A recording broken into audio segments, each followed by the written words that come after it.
Good morning, everyone. We're actually still a couple of minutes early because you all came to the fore and sat down very, very quickly. I'm just conscious that we do have people online as well. I'm not sure whether everyone who's registered online is currently online or not. So I'm going to suggest that we don't actually start until right on 10 o'clock, if everyone's comfortable with that. In the interim, can I suggest that you make sure that you have met the person next to you and or the person next to them, and we'll make a start in probably 2 minutes.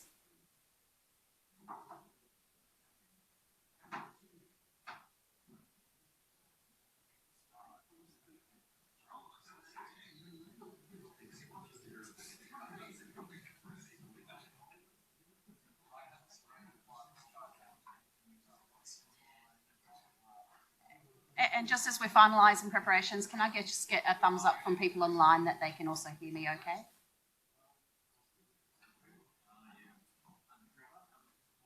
We can hear you, Bernie. Thank you.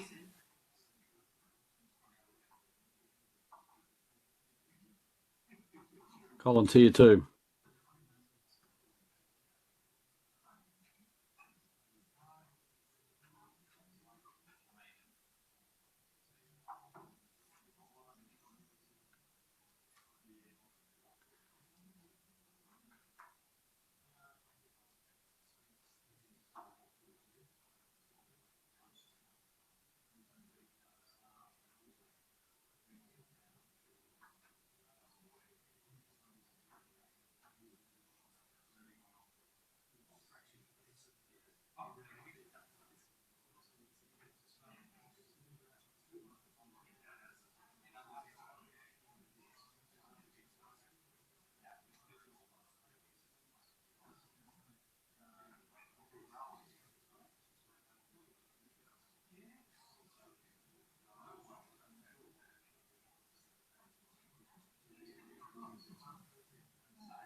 Okay, good morning, everyone. Thank you very much, and welcome to this roundtable. My name's Bernadette Foley. I'm the Acting Chief Engineer here at Engineers Australia, and it's a pleasure to welcome you all today, both in the room and also those online. I'm very interested in the discussion that we're having over the next couple of hours. Most of the overview and mechanics of what we're doing today I'll leave to others. I just wanted to introduce you all today and run through a couple of simple housekeeping as well. So there are bathrooms facilities. If you haven't visited our EA offices here in Canberra before, out of this room, to the left, into the corridor, and then either right or left in terms of bathrooms. And so they're just out there. As a courtesy to everyone and as standard, could you please make sure that your mobile phones are switched to silent? We will be taking photographs throughout the morning. And so if anyone would prefer not to be photographed, could you please let Julius know who is walking around the room? And we'll take that into consideration. And then lastly, an apology. And that was that the urn's not working this morning. And so for those who haven't been able to have your coffee yet, a replacement urn is on its way and will be here relatively shortly. Had to be said. So what I would like to now do though is acknowledge the country upon which we are meeting. So Engineers Australia acknowledges the traditional custodians of the country throughout Australia and recognises their continuing connection to land, waters and community. We pay our respects to them and their cultures and to elders past and present. I have travelled from Ghana land and we are meeting today on Ngunnawal country. so I do pay my respects. I am going to leave it there and hand over directly to Wayne to introduce the morning, to introduce the roundtable, and I again look forward to participating throughout the morning.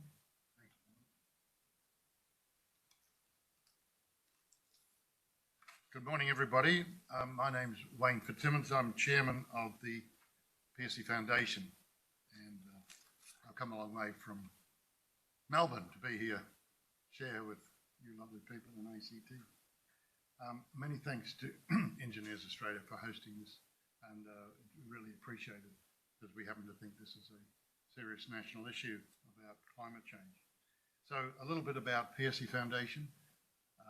We were founded 26 years ago. It's named after a guy called Trevor Pearcey, who happened to invent the first computer, designed and built the first computer in Australia, digital computer. And this is standing in front of it. It's rather a big machine. It's in a museum in Melbourne at ScienceWorks. 1949, November 1949, it executed the first software program in Australia. And it was about 30 days behind the British. So we've been a leader in this technology forever, and we think that the ICT industry should take a leadership role in this transition to net zero. So our goal really is to promote ICT to Australia and to Australians. So what do we do to make that happen? We present awards. Some of you may have heard them, but last week, several of my colleagues here today, we had an ACT Entrepreneur Award, and the Chief Minister came along and presented that, and we've been doing that in Canberra for about 18 years. We've been presenting the Pearcey Medal and Hall of Fame for 26 years. So we recognise entrepreneurial individuals who've made a major contribution, we feel, to our industry. And we also celebrate the heritage of our industry. And we've been going officially 75 years in November in making a contribution. And we have a whole group dedicated to that, historians. And so we've done a study with the University Business School, looking at the contribution of our Pearcey Hall of Fame and medalists to the industry through an academic study on the link between entrepreneurial activities and government policy, which sounds, well, it's a bit esoteric, and it's the first study, but we want to make sure that this continues, because there is quite a link, and the ICT industry being a horizontal enabler is very, very important. The third thing we do is what we call thought leadership, and today is an example of that. In 2022, I'll go back, I sit on an advisory group for LACENS at Melbourne University. Too long.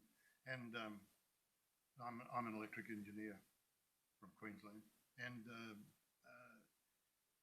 one of the professors there, Pierluigi Mancarella, who some of you may know, drew up this diagram that showed the transition, what's going to happen in the distribution of energy going forward. And this really intrigued me and another guy called Bill Wood.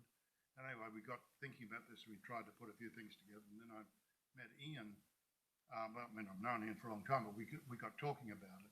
And the suggestion was that perhaps, because it's such a complex problem, we take a look at this distribution problem from a digital and data perspective. And concurrently with that, what is the agency that we in industry have as consumers? And not a lot. I mean, the prices keep going up, and we're going to solve this all with renewables, and that's it. Well, it's far more complicated than that. We sure need renewable. We sure may or may not need nuclear. We need batteries, but we need a lot of other things to make this work. And so in 2023, we held a whole series of 7 national seminars. Some of you, I'm sure, participated on 7 different aspects of this transition. And we wrote a report, which is up on our website, and this is it. And it sort of summarizes the critical issues. And lo and behold, skills development came up right up front, so, and that's why we're here today. And it's a national issue. It's very complex, and this is an attempt by the Pearcey Foundation to draw people like yourselves from a diverse set of background to try and scope out the magnitude of this issue. We identified it over here, and that's the problem. Now, what are we going to do about it, and how do we go about it? And so that's, from my perspective, that's why we're here today. Thanks very much.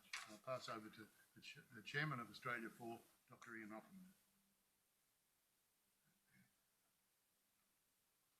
Thank you, Wayne. Excuse me. Thank you, Wayne. And thank you very much for coming to this second roundtable conversation after the communique was published. What we're trying to do is to have a structured conversation that ultimately leads to some really pointed advice. And by pointed advice, the goal we're talking about, or the area we're talking about, is the transition to net zero. And the fact that we have so many stakeholders in the room gives you a sense of just how complex this issue really is. The fact that we're having this event in Canberra also points to the fact that it's not just professional associations that we need to talk to, it's also people who are developing policy and implementing policy. What we're trying to do through these series of conversations is to build structured advice about an agreement of where we are going, an understanding from each of our perspectives of what we will do to facilitate that goal of where we're going, the transition to net zero, to help understand what we could facilitate. If we don't do ourselves, we can facilitate, to help understand how we can learn together, and in some cases, how we can identify unique issues that we can advocate for. So there's an element of what we do, what we enable, what we advocate for, and how we can learn together. The transition to net zero is an extraordinarily complex problem, and if we take a simplistic lens to that extraordinarily complex problem, we run the risk of doing things which are not ultimately going to drive forward towards that transition to net zero. This is the second in the series of roundtables. We had, after the communique was developed and released in April this year, we agreed that we would take a very similar perspective, we'd take a very similar set of challenges and look at them from a series of different perspectives. The first event was hosted by CSIRO, Data61, and looked at elements of building living labs and building communities and building data sets which are useful to understand what's going on inside complex future networks and existing networks. Today we're going to be talking about skills. We will then move to Melbourne on October 29th and talk about a range of other issues about the future of energy. We then will move to back to Sydney in February and hosted by Standards Australia and talk about standards related issues. And we will try to look at this challenge of transition to net zero from a range of different perspectives. Ultimately, what we want to produce is that set of recommendations.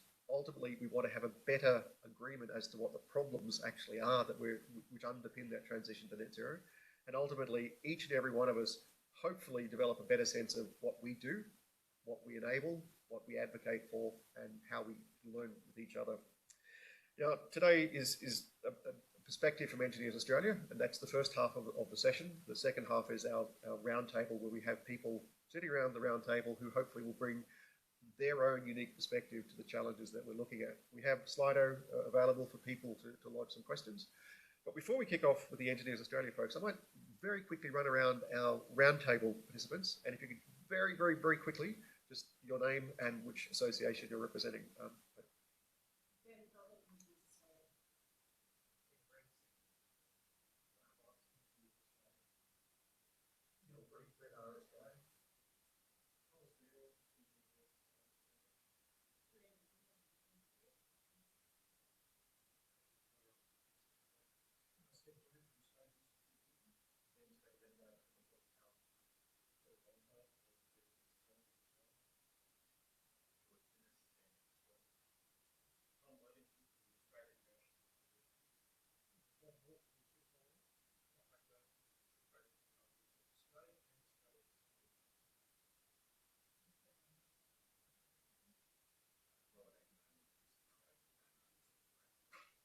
Excellent. All right. I should also declare that I'm here representing the University of Technology Sydney, but I am also a board member of Standards Australia.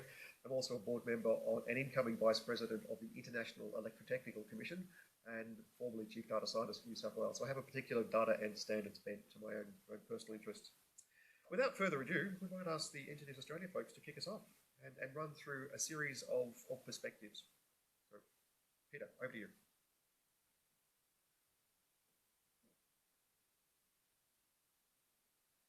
Good morning, and thank you all very much for joining us today. So to start with, I'll be running through some insights into the engineering workforce, how it is faring and how the labour market is performing over time, and perhaps what this means for the clean energy transition. I'll then be handing on to Bernadette Foley, our Acting Chief Engineer, to cover how engineering practice and education are evolving in response to the clean energy transition, and then I will hand over to Grant, who will discuss some of our more meaty research findings, particularly as they relate to AI in engineering. So, statistical insights into the engineering workforce. This is a pretty big, meaty topic in itself. I'm very happy to share these slides afterwards and to have further discussions. Please hold your questions till the end of the presentation. We've got quite a few slides to get through, and we'll make sure that we get to your questions as well. So, last year we published the Statistical Overview of the Engineering Profession, 15th edition. This is available via the QR code and our website as well. And essentially, it is an analysis of the 2021 census data and what it means for the engineering profession. Accompanying it for the first time ever is an interactive data dashboard, because I thought, well, it's 2021 and people should be able to interrogate the data that comes along with the report. So just to sort of illustrate it for you, all of these buttons have reports sitting behind them. And of course, it allows you to interrogate the data. So once this actually shows up, there we are. You can actually select, for example, on this particular report, you can sort by any sort of state, regional area or city to actually see the concentration of engineers in any particular locality. I do encourage you all to go and have a look at that if you haven't previously. And of course, last month, or this month actually, we published the Engineering Labour Market Overview, which will be a twice-yearly series that examines how the supply and demand of engineers in Australia is faring and changing. I also encourage you to go and have a look. It's a pretty good report. I'd like it. So, starting with some national statistics very quickly, there are about 546,000 qualified engineers in Australia. That includes retirees, that includes students, that includes people who are off work for various reasons. Of that, about 433,000 are in the labour force. So that is they're either working or they're looking for work. Of those, 243,000 roughly are in engineering occupations. So that is an occupation rated as having at least a 3 out of 5 connection to engineering practice and requires a skill level 1 according to the ABS definition. So as a consequence, about 56% of Australia's qualified engineers who are in the labour force are actually working in an engineering occupation. So there is a good bunch of engineers out there who are applying their skills more broadly within the economy, but not necessarily within an engineering role. And of course, 16% of our qualified engineers are now women, up about 2% since the last census. The current rate of change, it will be 70 years till we reach gender parity. And of course, 62% of our qualified engineers are born overseas. We are reliant on overseas born engineers for Australia's engineering capability. This is a snapshot of the vacancies profile as of May 2024. And as you can see, it is predominantly based on civil engineers. And this breakdown of vacancies reflects where the demand for engineers are in our economy. And predominantly, it's in civil engineering. And of course, here we have vacancies charted over time. So this is from Jobs and Skills Australia, formerly the National Skills Commission. It's the Internet Vacancy Index, and it's basically the only data point that we have for individual occupations and how they fare month to month. So Jobs and Skills Australia go out and look at Seek, Indeed, and I think a few others. They remove duplicates and they publish an index for all occupations for states, territories, regions, and nationally, of course, every month. And as you can see here, we have gone through some skills shortages before. We have the GFC, we have the mining boom, and of course we've got the what I'm calling the post-COVID stimulatory era. And we're moving out of that. Engineering construction activity is also a really useful proxy measure for the amount of work that's being done by engineers across the country. And quite specifically here, this graph is on electricity transmission, generation, and distribution. And as you can see, the amount of work yet to be done has grown enormously in the last few years and has grown faster than the rate of work being commenced. However, I'm delighted to tell you that the scale of the transition is picking up. And in the last 12 months, the amount of work that has been commenced has grown faster than the amount of work that has been added to the books to be done in future. So we are actually increasing the pace of the transition, and hopefully we can continue to do that. Because it is meant to get faster, actually. We have pretty significant commitments to meet by 2030 and 2050. And the bulk of the work, at least in the electricity system, has to happen over the next roughly 5 to 6, 7 years. And of course, we have our supplies of engineers. So in Australia, we have our domestic students. They are the main source of our homegrown, they are the predominant source of our homegrown engineers. Some Australian students study overseas. Most do study here. And as you can see, commencements and completions have been largely static for the last decade.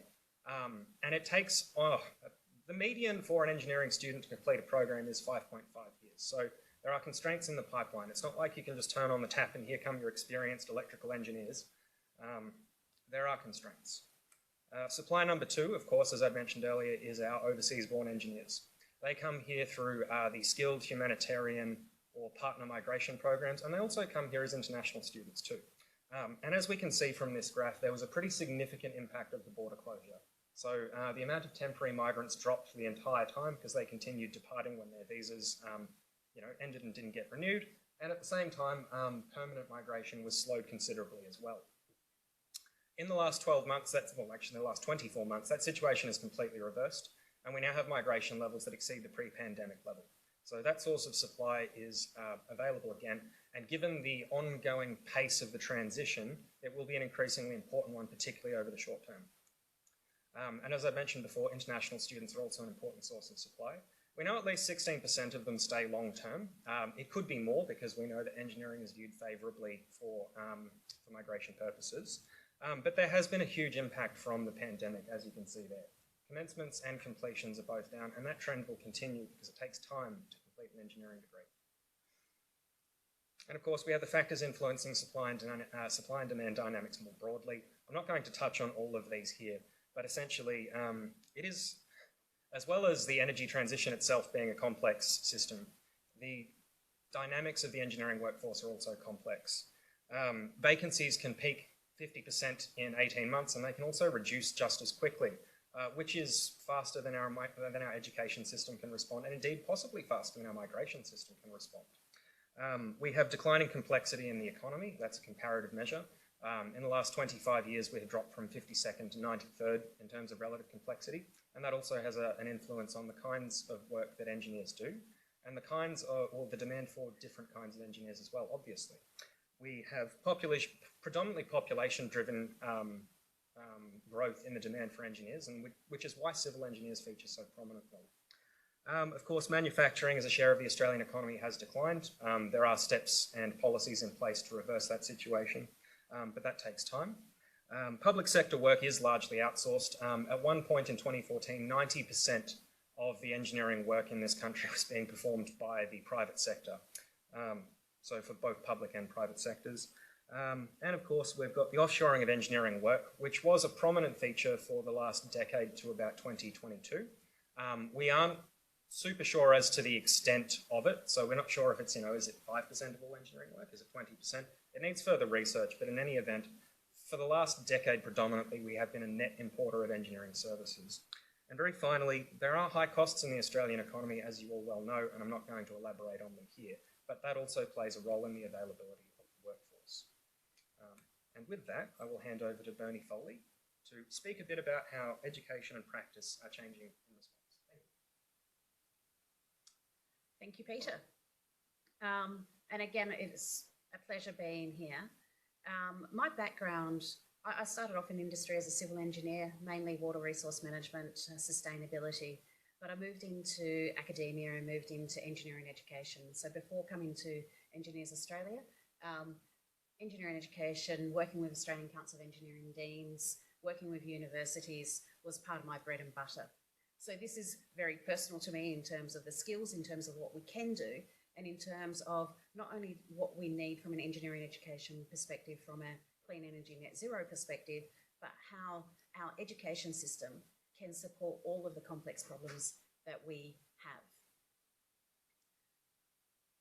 So this is how is engineering changing, and I probably could argue it's not necessarily how engineering is changing, it's how the context in which we undertake engineering is changing.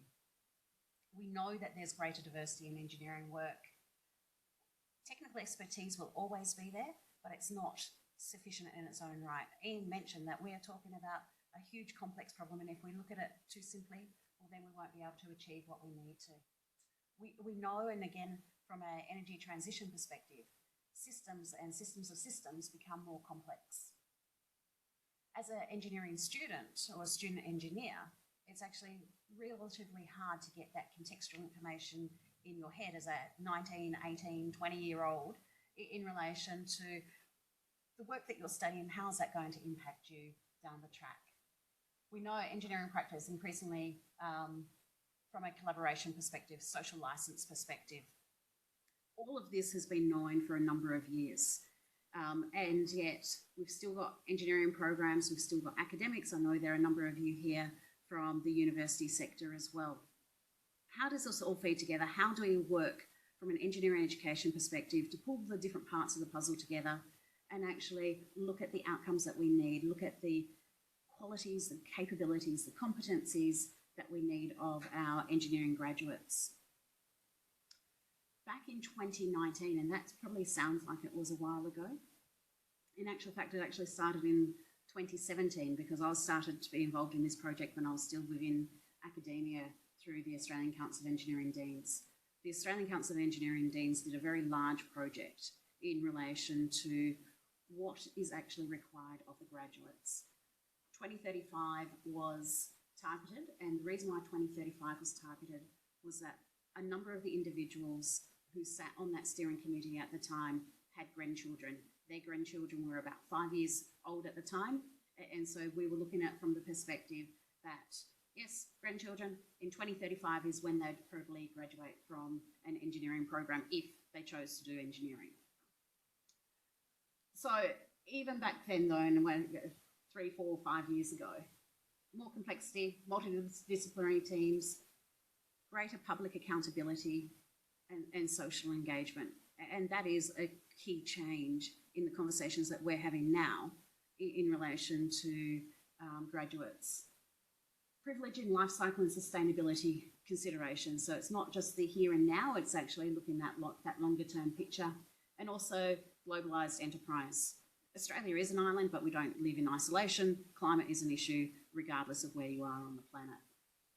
So absolutely requires expertise, absolutely requires a certain mindset, different forms of emotional intelligence. And this is one of the things as well, is that not everyone has to be the same. Not every graduate has to be the same, but when we're looking at an engineering team, you need to make sure that you've got coverage. And those societal or social context, systems and interconnection between the various components. Coming out of that project, there is an initiative which is Engineering Futures Initiative, and again this is being supported through the Australian Council of Engineering Deans, and Engineers Australia is part of this work as well. What it's looking at is looking at how can we use projects, how can we use industry-inspired projects, how can we look at pedagogy in terms of delivery of engineering education to be able to bring in some of these other factors. On the previous slide, when I was saying technical expertise plus, sometimes when you're looking at engineering education, the conversation is that you've got 4 years, and we go, yep, you've got 4 years to produce a graduate, and person over here wants this included, person over here wants this included, person over here wants this included. One way of looking at it is going, oh, well then that might be fine, what are we going to take out? And so it's a give and take. The reality is, and the reality of this project is that it doesn't necessarily have to be a give and take. It can actually be about changing the way of teaching project problem-based learning, and that's norm in many different universities now as well, so that you can bring in the different factors to support the technical to get that more rounded graduate. So it's about teaching differently, not necessarily removing anything. And the reason I say that as well is it's not an either-or situation, it's a plus situation. When we look at the intersection of ICT and engineering in the context of the clean energy, 10,000 kilometres of transmission lines, 6 times the utility scale wind and solar that we have currently. What this also means though, and I think this is one of the challenges that we have, is that often we focus on professional engineers. We focus on a 4-year Bachelor of Engineering honours program. The reality is that for us to be able to achieve what we need to achieve, yes, we need professional engineers, but we need technologists, we need engineering associates, we need all of the allied professionals who actually support this transition in their own way. And so it's also around engineers and engineering education, providing that broader context so the graduates are better equipped to go work with professionals from the broader engineering team, but also those allied professionals to understand when to go, when to get more information, to understand how the different members of that team are participating.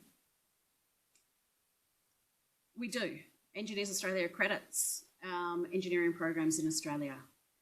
If you look at the breakdown from a clean energy perspective or renewable energy, and Grant will actually touch on this later in some of the research that he's going to be talking about as well. There's been 40 engineering programs in renewable energy accredited since 2001. Only 20 of them are still on offer. That's not necessarily a bad thing, and Grant will go into that.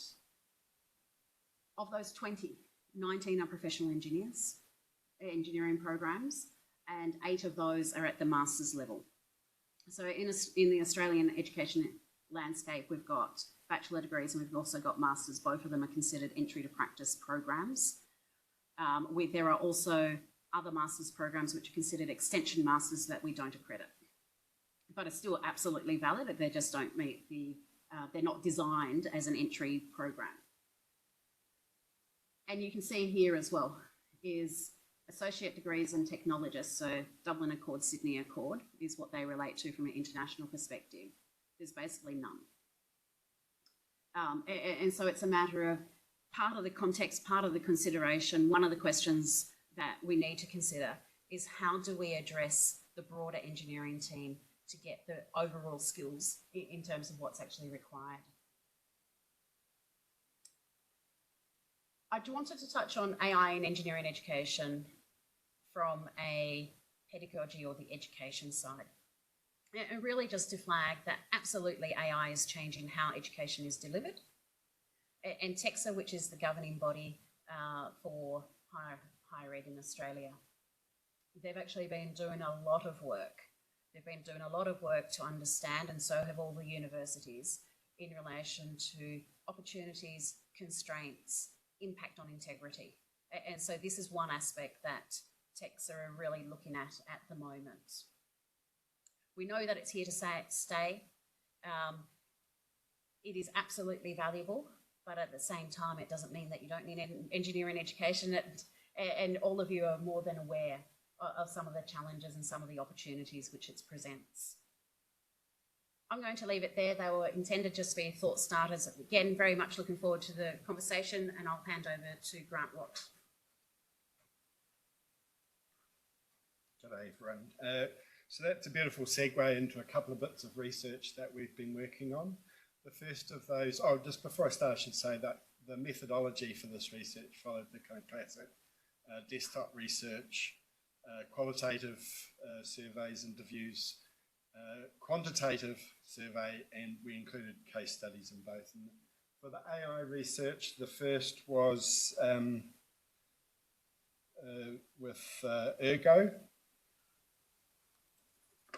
Do I know how to do this? Why is this? Would you be able to drive it for me? It's okay. I'm not sure I'm doing the right thing there. Sorry, have I done that? What am I doing? Oh, I see. I was using the wrong. I was clicking on the. Sorry, that's right. Oh, now we've got nothing. Right, yeah, okay. So this, this one was with Ergo. I don't think that some of these sort of key messages will come as a huge shock to the people in this room, But businesses, the tertiary sector and government need to keep pace with these changes. And this means equipping engineers and engineering businesses to effectively leverage that technology. And to address this need, it's crucial to build a holistic understanding of the challenges, risks and opportunities associated with AI and engineering.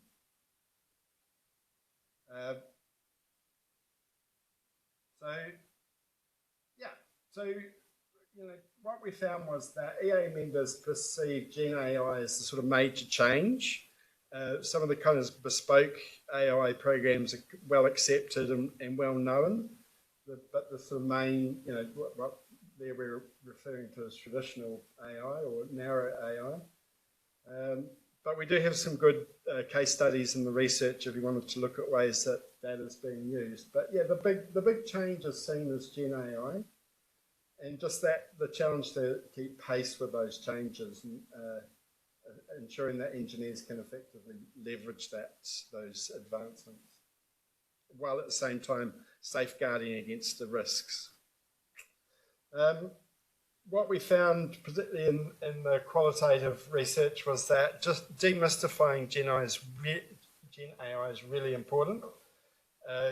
It was the workplaces that haven't talked about it, that don't have policies that, that kind of are most worried about it. The more familiar you are, the more comfortable you are, the more you can see the upside of it.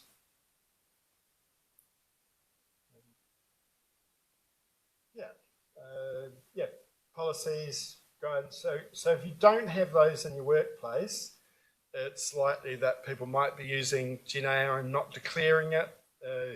It's likely that people might not feel so confident. The more you talk about Gen AI, the more it's seen as enhancing work, not replacing it.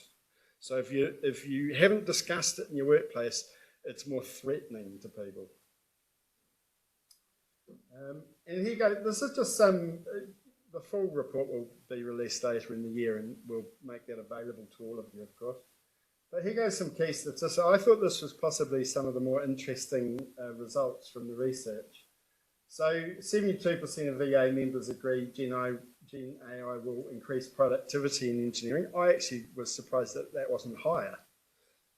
82% of engineers believe Gen AI will always require oversight. And I think most of the people in this room would agree with that, would you not? If you've used Gen AI, you know that it doesn't spew out exactly what you need. I cannot tell you the number of people that used the calculator, example of what AI was like. People used to, think that, calculators couldn't replace things, and was, the idea that we're not all walking around with a calculator in our pocket. Well, as we now know, we walk around with machines that can take people to the moon and back in our pocket. So, 73% being able to use Gen AI will be a critical skill. And again, I was a bit surprised that wasn't higher. 90% of engineers recognise there will always be risks with using Gen AI.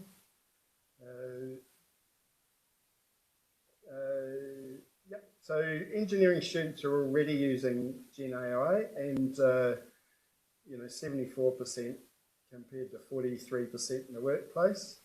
And there were some good examples there of how lecturers have found that if they get students to use Gen AI, they can actually see both the advantages and the downsides of doing that. And that last one, 78% of respondents in the workplace and 81% of students agree that learning about Gen AI is generally self-directed. And again, I find that a little bit surprising. I would have thought that workplaces would direct that a little bit more. So we'll make that report available to you all. I think it's got some interesting findings, particularly in terms of how the profession views Gen AI. The other bit of research we did, how are we going for time? We're okay? No, we're okay. The transferability of engineering skills for the clean energy transition. So we worked with Mott MacDonald to do this one. And it came out of the idea that we had a lot of anecdotal conversations saying that you know, the skills are transferable, it's easy, people will be able to move from fossil fuels into clean energy. And then in the next breath, we'd hear someone else saying, no, no, people won't be able to transfer. So we thought, let's put some discipline around this and actually have a proper look at it. So with the research considered the full spectrum of engineers, from technicians, vocational education, university trained. And we also took a broad view of the clean energy transition. So as well as that transition from thermal sectors to renewable, we also looked at, that phasing down of fossil fuels and the capacity of the mining sector to help transform.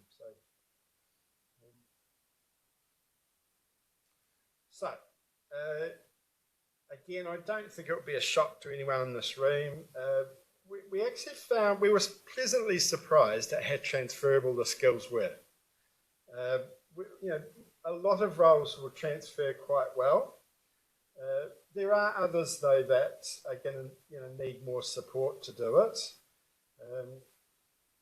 And as I'm going to come to in a moment, we were pleasantly surprised, but at the same time, training pathways and policy frameworks are still very much needed. This is not going to happen on its own. We need everyone to be working towards this, government, business, individual engineers.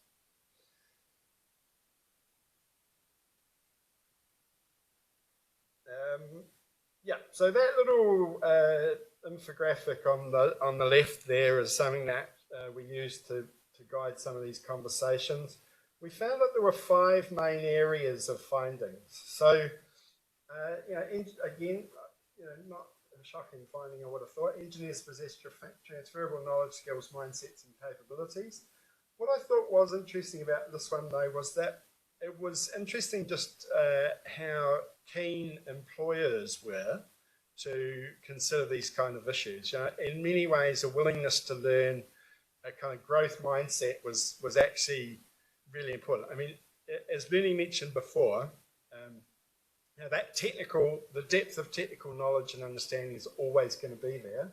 But a lot of employers talked about looking at people's willingness to learn and transition. And that issue around a greater breadth of capabilities that Bernie talked about. So, there's a couple of quotes from the interviews. Gas is gas, a fan for a boiler is a fan. If you've controlled something in a power station, you can control a wind turbine on top of a pole. The physics don't change even if the motors are different. And we've got mechanical engineers who look after our large compressors and large rotating machines, pumps and whatnot, and they're still going to be required. However, adding to some complexity, vital roles such as grid engineer are still going to require years of experience, and you can't just you can't create a grid engineer overnight. Second area of findings was that building the engineering labour forces remains a key challenge, and again this is what Peter and Bernie have both referred to. The current skill shortage is a key barrier. Having both our domestically trained and migrant engineers is going to be really important, and as Peter pointed out before, there is a large latent cohort of engineers that could be re-engaged. If we can find ways to bring those people back into the profession, that would help a lot. And as Peter's stats told us before, it's well over 40% actually of engineers are not working in engineering. And then location. Now this was one that we thought was quite interesting, was that those communities that are experiencing potential dislocation without government intervention, that's going to be a major issue. Engineers who can stay working in the place where they live are far more likely to be comfortable to engage in clean energy. If you're saying to an engineer that we want you to change occupation and we want you to do a micro-credential and we want you to pick up your family and move somewhere else, that becomes a much bigger challenge. So the more we can stay people keep people working in that proximal location, the more inclined they are to stay in the profession. And we kind of looked at there were some of our interviewees that talked about, contracting models and, could there be innovative and flexible employment models that would maybe help keep people in the profession? Yeah, so, that kind of all makes it sound pretty simple, doesn't it? Oh, this is not too big a challenge, but, again, just want to stress that policy drivers are very much needed. There's a multitude of investments and initiatives that could be employed, and without sufficient coordination, there's a likelihood of ongoing workforce shortages, including in renewables, but as Peter pointed out, in other areas as well. And then the last area of findings was that training pathways are still very much needed, and there was quite a few findings in this area that that were interesting, both to government but also to employers. If every employer is doing their own bespoke training and doing, training their people, that's not going to be as helpful as if we're all working together. So, that kind of idea of a coordinated approach across government, business, and individual engineers is very important. And then, so that's the QR code for it. John, you're all ICT engineers. That should be easy for you. That will take you to that piece of research, and we'll share the AI research as soon as the report is written up. Can someone just confirm that's working? No? Bloody hell. Okay. Thank you, everyone.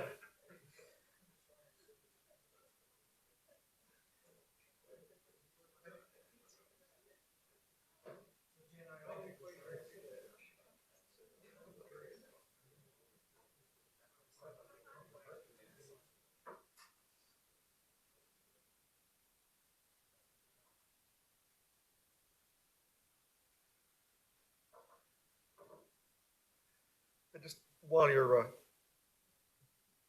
loading the reports with that QR code, I've got an opportunity now just to talk very briefly about data implications for customer-facing applications.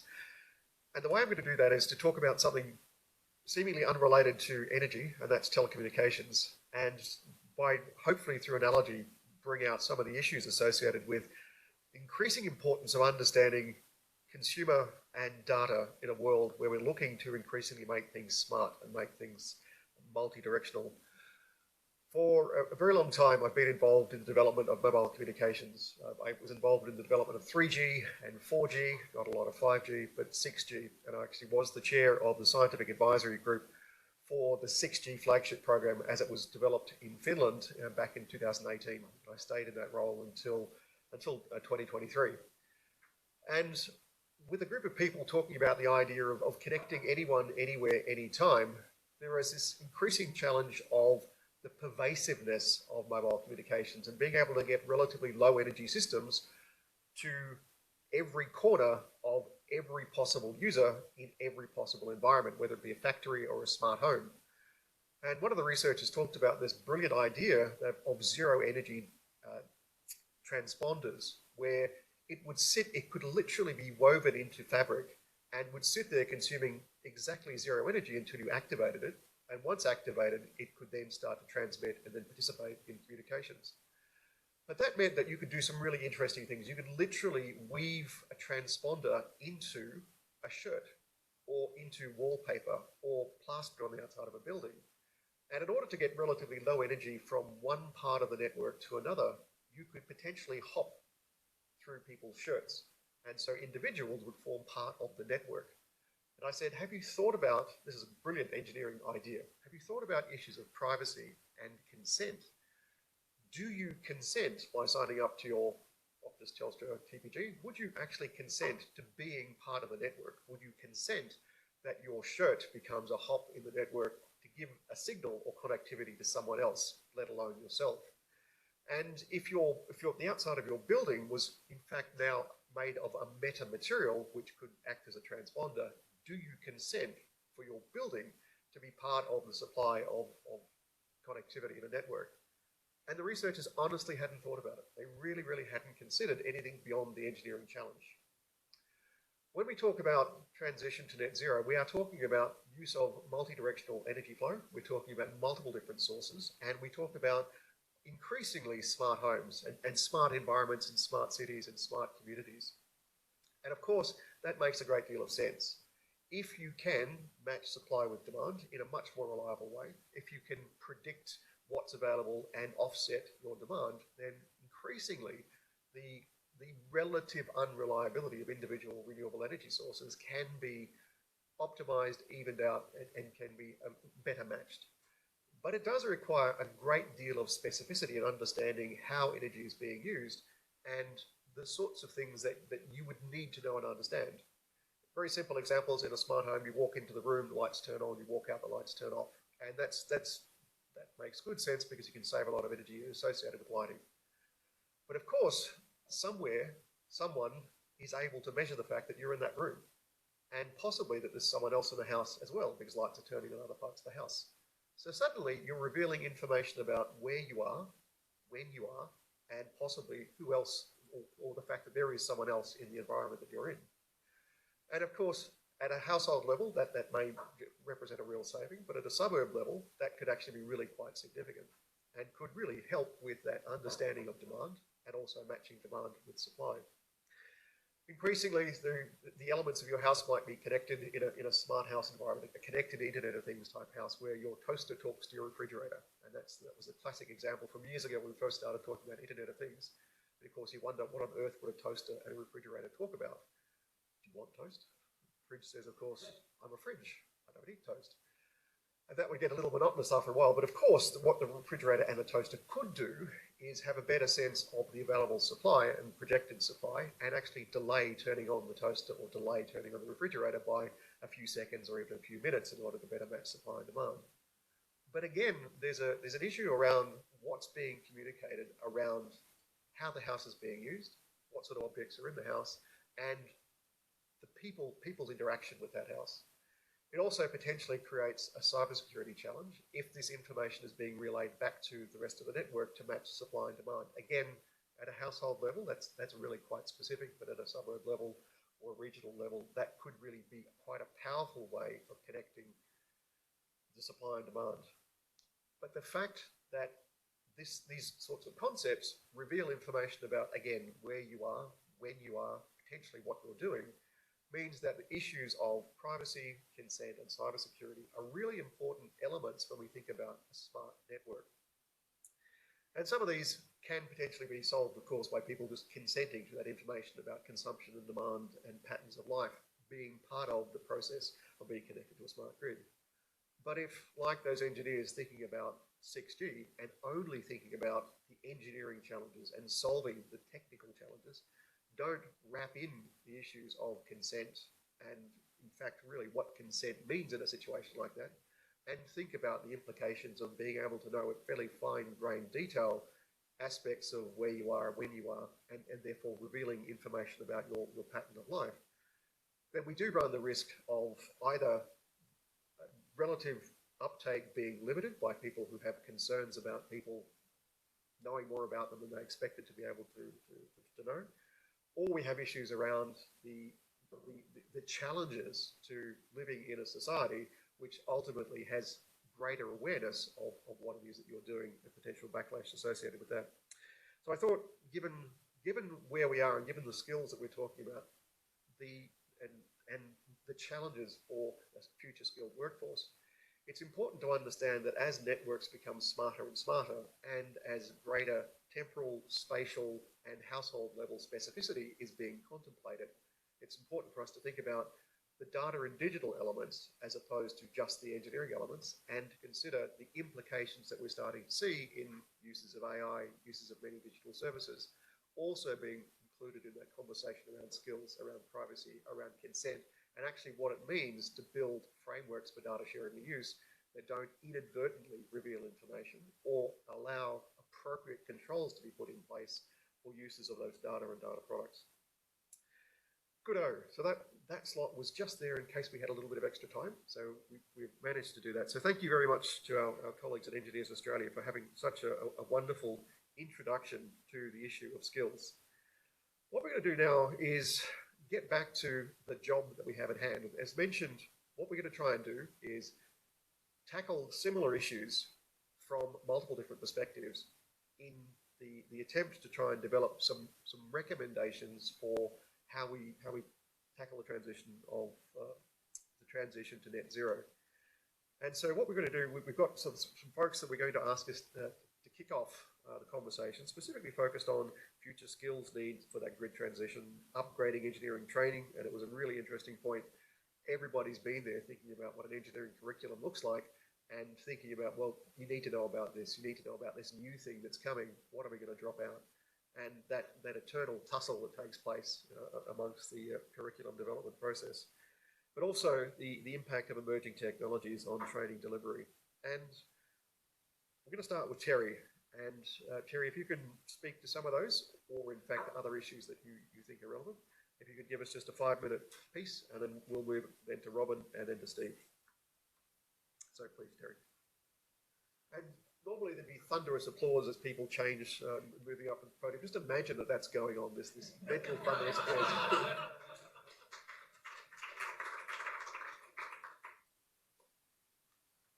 This is a bigger audience than most of the bands I ever played in.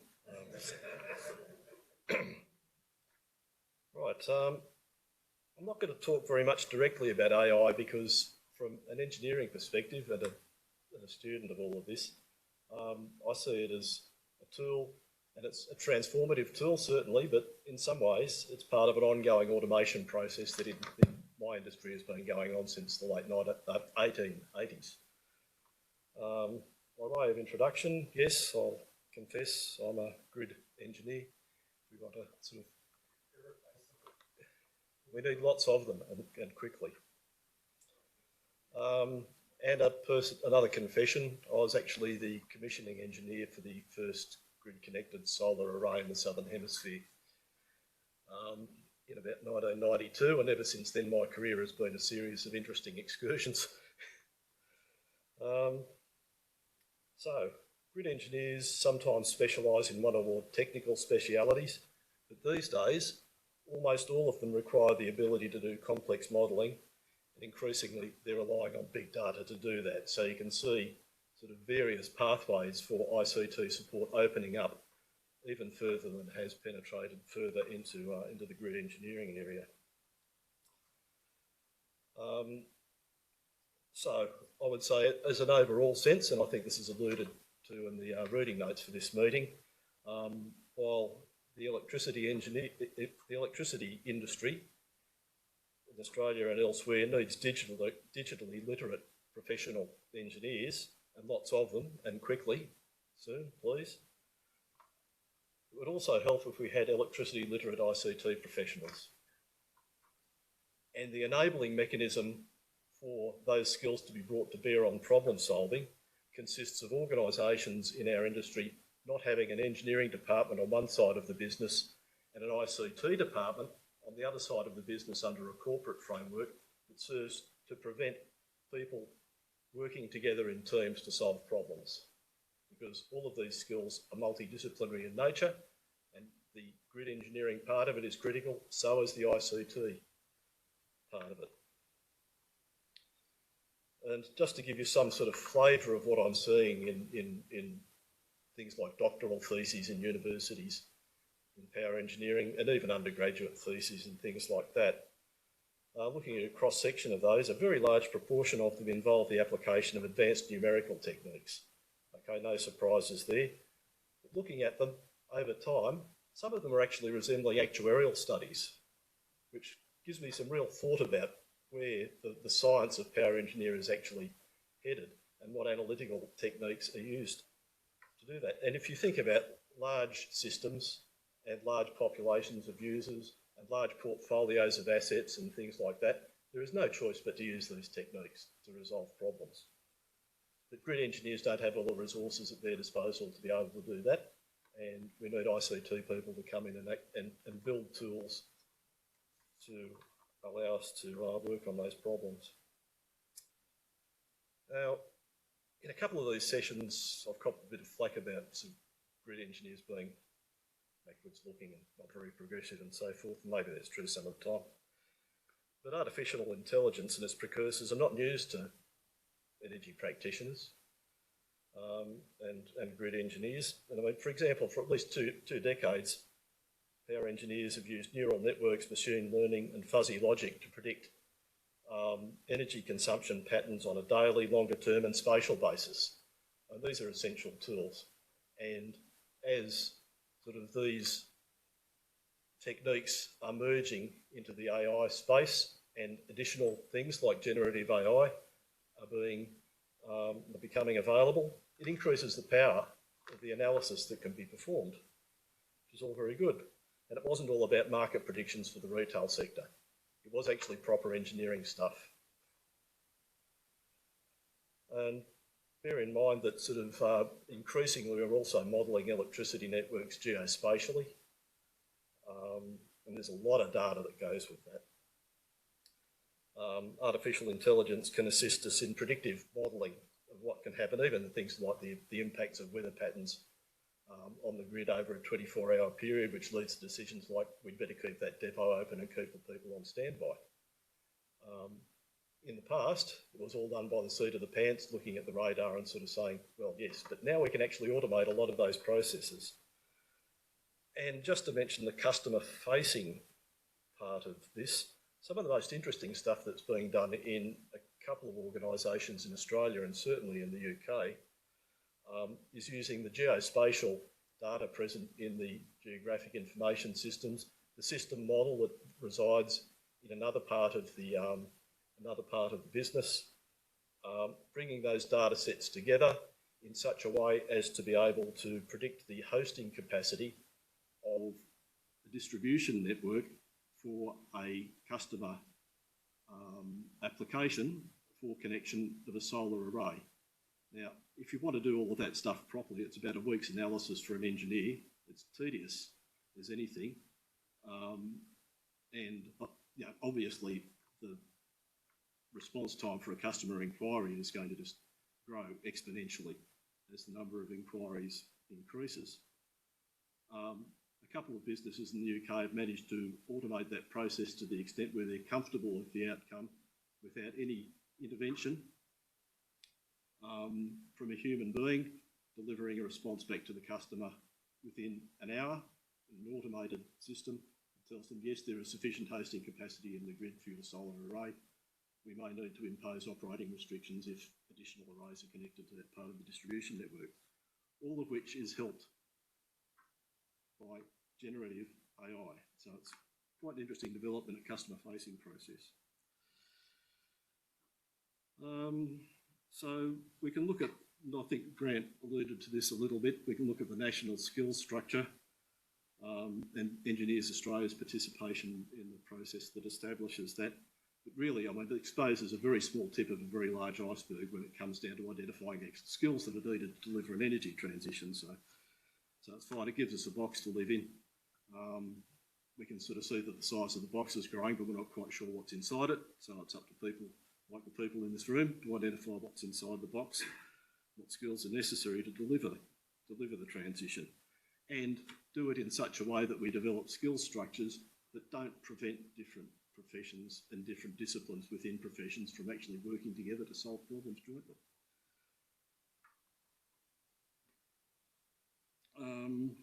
So, over time I've watched the impact of digitisation on electricity networks. We first started using them in control systems quite a long time ago now. That was quite a revolution. The business that I worked at resulted in us building about 2,500 kilometres of optical fibre as a signalling network, which is quite an interesting experience. We could do corporate IT traffic across that network as well. Managing big data and automating all of these processes, I mean, obviously we need some grid engineers, but a lot of the digital skills actually fall directly outside what you would call the grid engineering skill set. Although grid engineers graduating from Australian universities are increasingly digitally literate, and that's a deliberate move on the part of the engineering schools there. But what I would say is that it would help if we had ICT graduates who are similarly electricity literate, because they need to arrive in these businesses and start producing yesterday.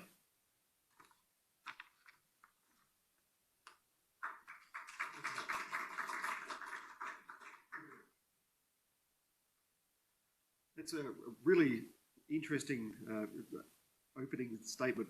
And what we're going to do is do two more of those. And I'm going to start to throw to people around our round table. And Dean, just fair warning, you're almost certainly going to be first. Next, we've got Robin Eckerman. Come on up, Robin.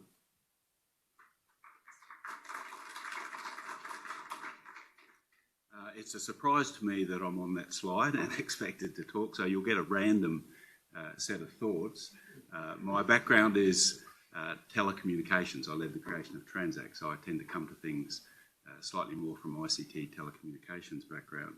And a lot of my thinking lately is shaped by having moved into an apartment complex a couple of years ago and coming to grips with the huge challenge that there is in energy sustainability of apartments. The particular one I'm in, we have put solar on the roof, but the ratio of solar to energy consumption is small. We have some huge challenges ahead, and there are no roadmaps for how to solve them. For example, the hot water system is a centrally gas-fired hot water system that will have to be replaced with an electrical solution down the track. And as soon as you go from the instant heating capabilities of gas, you need a reservoir of water. Well, our building, the only place you can put it is in the basement. We'd have to buy back some car spaces, so there are legal challenges.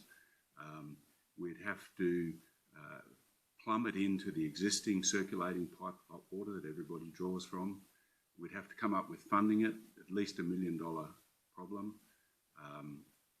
We'd have to convince our owners to support it, and there's not a lot in it for them. They've got hot water today, and they'll have hot water tomorrow if it all goes well. So huge challenges like that, supporting electric vehicles, and I think there's a lot of scope for energy smoothing and demand management behind the meter, and that's one particular area of interest.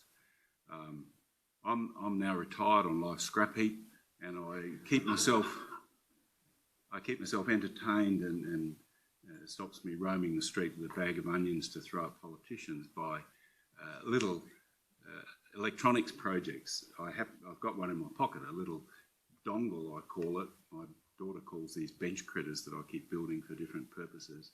This one grabs the wholesale price of energy every 5 minutes, and it's the first half of a little energy management project behind the meter, where the other half will be then to control some appliances and take energy demand away when the grid's having conniptions, and to soak up energy when the price is negative, which surprisingly it will be right at the moment. It'll be at a wholesale level, they'll be paying you to take energy.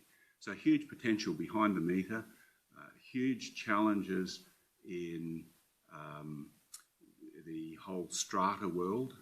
Here in the ACT, I think about 40% of homes are strata, and the government's objective is to lift that to 70% over time.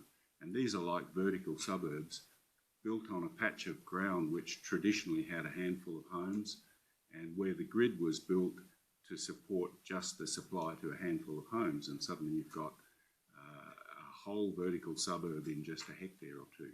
So we'd like to see some case studies done that will inform owners' corporations of what lies ahead, give them some directions and allow them to start the planning.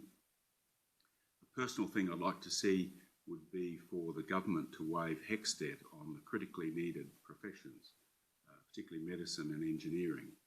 We need more people in that space, and one way to stimulate demand would be to waive HECS debts, which are a very onerous thing, especially in medicine, where you might be studying for 10 years or more before you really start earning.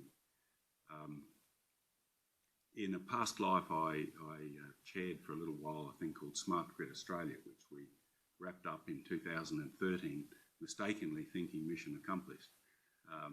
The goal was to get onto the agenda of the utilities the infusion of more analytics, more control, more sensing, and use intelligence to solve problems that historically electrical engineers solved by brute strength.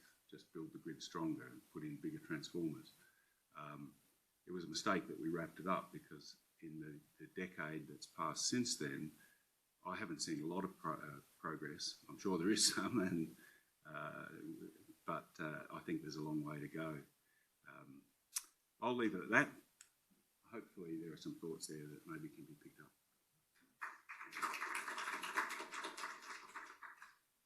These events would not run smoothly if someone wasn't surprised that they were speaking, so thank you very much, Robin. Next we have Steve Bloom, who's going to give us his thoughts. Thank you, Ed. My thoughts may be as much random as the previous speaker, notwithstanding I did know. A couple of very simple things. The first one is that I'm going to change the topic a little bit, because actually the emerging technologies are not going to be the issue for us, because they're just going to keep rolling like everything is in our society. It's a change to the cultural that is what's having an impact on how we do things, and AI is at the centre of that. I mean, it's interesting. I wrote a paper, and I'll circulate it if people are interested, on artificially intelligent document abstraction. We called it AIDA, and that was in 1990. I presented that paper on doing précis of an inflowing text stream and putting a précis summary out with hypertext links to what it was. Now, the internet does that for us now. When you Google, that's what you're getting. That was in 1990. A few things that I think are worth taking on.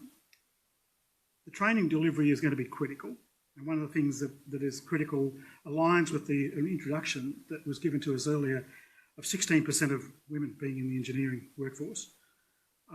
We're also finding that for delivery of training, I actually work with the Smart Energy Council, and I'm about to become Secretary General of the Asia PV Industry Association. The neglected parts of the workforce, not just the 40% of the engineers who are not engineering, maybe they are, but in a different space. But in the Pacific, where we have a particular focus, what happens there is engineers, tradespeople, support people, get trained, and then they come to Australia and New Zealand to get a decent wage. And one of the programs we hope to be announcing, we haven't confirmed funding yet, but I'm hoping to announce it shortly, is we will be training women in communities to do the support for their local renewables base. It'll have a diesel genstat still, because it's going to need 24/7. And funnily enough, PV only produces when it's sunny. It seems to be strange for some people, but that's the case. The second thing is they will have batteries, and some of the larger places might have a wind turbine, but more likely not. It's likely going to be solar batteries and a diesel genset. And the reason we do that, we've done some analysis for it, is because the women stay around with their community. They don't leave, they don't go away. And that's a great resource that can be used to both increase the skills base we have and need, and that's not going to have to do with any training technology, ultimately. However, to get back to the theme a little bit, almost everything we have, we can deliver using technologies like mobile phone, the iPad, internet, any connection, and almost anywhere. And a great example of this, I went to Myanmar in 2017 for 3 weeks, and I did a unusual work, a mixture of looking at deployment of renewables and other things. And my wife and I had some time off, and we're in the middle of Lake Inle, which is a massive, great freshwater lake where people live in the middle of Myanmar. And I got a mobile phone call sitting in a bloody boat in the middle of Lake Inle. Now, what happened with Myanmar, poor fellow, my country, they've been buggered since by the military, but nevertheless, Myanmar did that leap. They didn't go from lines into lines to get communications across their company. They did cellular networks. The government put in a cellular network right across the country. Iceland did the same thing, and Iceland did it for security and safety reasons because of a country that's subject to violent eruptions and things. But they did the same thing in the middle of Iceland. I was down a hole in a cave and got a mobile phone call, just flabbergasted me because I got 4G in the middle of nowhere. So we are going to be having those sorts of technologies. I think I'll just finish, maybe as a thought starter. My son's in cybersecurity. He's 42, as vowed he was never going to be in IT because the first half of his life I was in IT. And now he's in IT and he's a cybersecurity specialist. And I'll just bump. And he grew up with computers. I had computers at home from the time he was a baby. So he grew up, I got about a 2400 baud modem, and then and so on. He grew up with it. So for him and my daughter, that's all internalized. So everybody under 50, basically, and pretty much under 45, certainly, all that stuff is internalized. So the concern we have is, well, I have anyway, and I use AI, use ChatGPT as soon as it came on board, and I use it for a whole bunch of things. But I can tell what's crap and what's not. So when I have an expectation, it's a bit like when I look at a spreadsheet of a business, I look at, I analyse a business and I look at spreadsheets. I can pick something that doesn't look right. So I can look at a set of accounts and go, yeah, that doesn't look right. I might know what, but I know there's something wrong. The difficulty we have is we've got a whole bunch of software now that's doing things for us. The capacity to analyse whether what you're getting is serious and accurate versus what's not, that's something we're going to have to focus on. To teach people what the triggers are. And I have to say, for the most part, it's like, I sometimes participate on the internet, as people might know, on energy and a little bit on IT as well, and social things. We're failing in the simple things. And we've got engineers and other technical people, highly qualified people. You don't even, for a lot of this stuff, you don't even need maths, you just need arithmetic. You don't need a university degree in physics, you need basic high school physics. Thermodynamics, hey guys, this is pretty simple stuff, and yet we are building things that apparently ignore that situation. We end up with a whole bunch of proposals that at the simplest level, and I call it the two F's, physics and finance. Well, English wasn't a strong point, but they're two things where you look at things. It's all about the finance. Renewables are all about capital. The whole transition is about capital. And deployment of capital by whom and by when. That's all it is. It's just about the money. Yeah. Socially, there's a whole bunch of other things around it, but it's about the money. But it's really, really simple. It's also about understanding what exponentials mean. So there are a whole bunch of really basic stuff that we need to have in the training that goes around. Sure, we can find ways to deliver it, and we will find ways to deliver it, and it's really necessary. The social stuff and getting people engaged and getting to understand. Just to finalise, one of the things that's really I've had a lot of time. I was chair of the Smart Energy Council for 14 years, so I was sort of on the renewable side and political advocacy and that sort of stuff. But one of the things that's really, really difficult is I have conversations. I also help the Australian Power Institute every year at their summer school. And when I first started doing it in 2009, I was the only person from renewables there. Because why? Because it's from the fossil fuel industry. It's why we can have lights on today. It's because of the fossil fuel industry. It's not a secret. It's actually what's made civilization possible. Guess what? That's called history. We now know why that was a really expensive choice and why we have to change. But we now have 15 years at best, maybe 20, where we have to have professional engineers and tradespeople and people making sure all those systems work while we build the new ones and in advance of that situation. And we're not there. Nowhere in the world is there. So that to me is something where we have to find, and it might be financial encouragement, it's certainly social and support encouragement, because I met all these middle level engineers who are working in power stations and other places, and their heart says, I want to work where they're somewhere impactful and have an impact on climate and climate change and stuff like that. And say, well, sorry, I want you to keep that power station going optimally for the next 10, 15 years or whatever it is. If it's a nuclear power station you build in 20 years' time, I don't care what it is, you need to support those people. And I think that's the sort of gap we're talking about, is making sure that, and also people understanding what that is. Anyway, that should be enough triggering for conversation.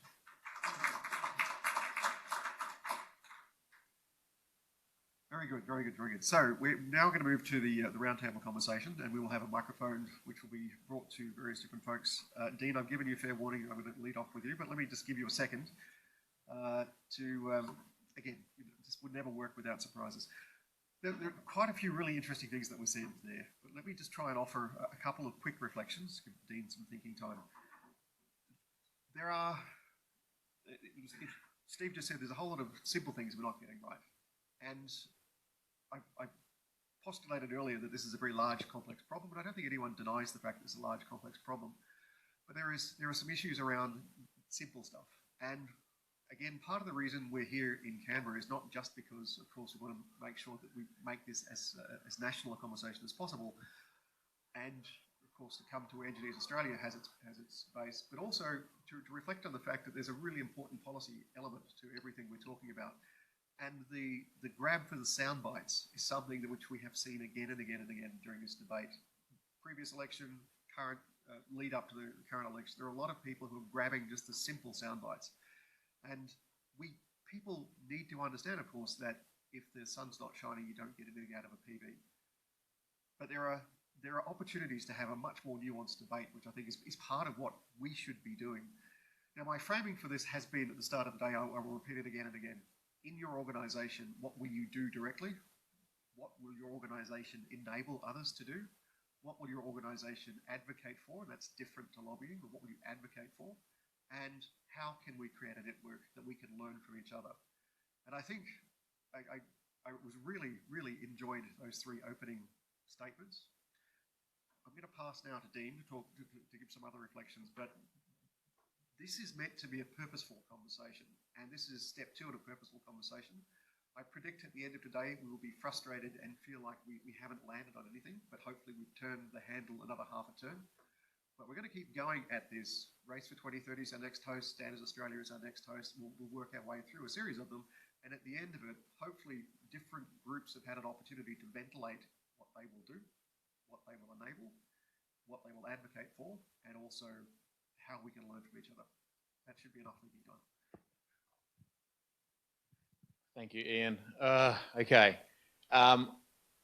I started Reposit Power with a guy called Lachlan Blackhall, who's at ANU now, 14 years ago, 12, 14 years ago.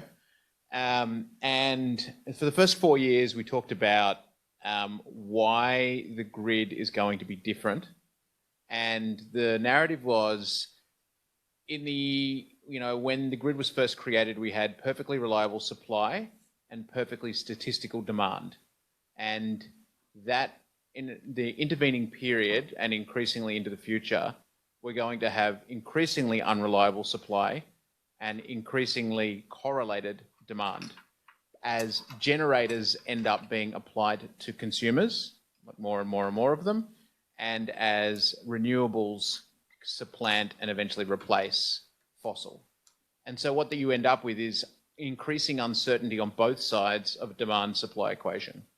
And that means that there's a coordination dance that needs to occur that before was just able to like add more generators and turn them on and off, and we'll get the job done. So we stopped talking about that 10 years ago, but I thought it would be an interesting framing for this conversation, because really all the problems, all the people problems, all the social problems, the financial problems, the grid issues, they all come from this. We had it nailed, right? Lots of certainty. We knew stochastically what was going to happen. We knew how the generators all worked, and everything was fine. And now that sort of has stopped occurring in quite that magnitude, and will completely stop occurring as we get all the way to net zero. So yeah, net zero from a sort of systems engineering challenge purpose is like, how do you manage that? At the same time, there's this increasing distribution of the control services, or at least those things that can destabilize the grid, and they're ending up in the hands of consumers. And we've tried to do this whole statistical thing, like, oh, the solar panels will go up and down and everything will be fine. And now we've got the duck curve, and now we've got solar backstops, as everybody wrestles with, we can't actually deal with this correlated responses on the consumer side and our increasing unreliability on the supply side.